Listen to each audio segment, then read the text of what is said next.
Hello there, I'm Lawrence and today I'm going to show you how to fix a DR5 Duster. So, there are three main things that go wrong with a DR5 Duster. This is the new style, so this was changed about 3 years ago.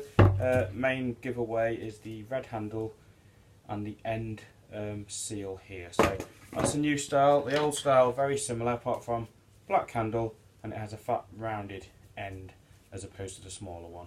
So, your DR5 is leaking. Three little things that could be wrong with it. First of all, pump it up and put your ear to three different areas. So one, the pressure valve here. Two, in the middle where the pump is. And three, where the hose is. One of these will be leaking and it's trying to work out which one it is. So just put your ear close to them after you've pumped it up and you'll work it out. Then, how to fix it. If it's this one here with the old pressure release valve, quite simply, couple of things it could be here. One, it could be the valve itself is faulty. Could have some fire come in there, or Vulcan or any other insecticide dust, and it's just blocked up and plugged up. So it could be just a sake of knocking it out, washing it out and leaving it to air dry.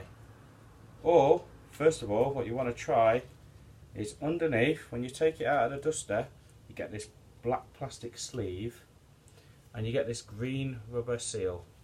So sometimes just a wipe of that, turning it the other way around and sticking it back in will keep it going for another week or two, or replacing that seal or that sleeve. Job done. So if that's leaking, it's one of those three things. One will cost you about 20p, at most it's going to cost you about £7, £8. That's that.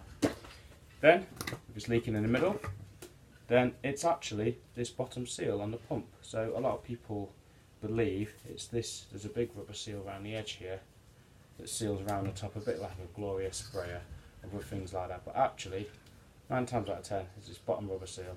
So all you need to do is get a Stanley knife, pick it off and then get yourself a new one, and literally you push it and turn till it fits into place. If you're struggling, if it's really hot, anything like that, just put this in the freezer overnight. As it's rubber it will shrink, then you're able to pop it on nice and easy and then leave it to warm up and it will expand and fit in nice and snug. So a bit of a tip there, if this is ever leaking, it's your bottom rubber seal. It's the same on the old style pump as well, just a slightly bigger seal, but the same principle is exactly the same. And then thirdly, if it's ever leaking from here, so your hose valve, then what happened there is the brass wand inside has come loose and it's all fallen apart. So what you need to do is get yourself what we call a DR5 tool. Literally, it's a bit like a glorified coat hanger. Big hook here, and what this does, inside you have a brass wand which has a metal bracket on that you can slip it onto. You're not going to see it there, but that will mean you can hold it in place and re-screw and attach this back on, and Bob's your uncle. That's how you do your free fixes. Thank you.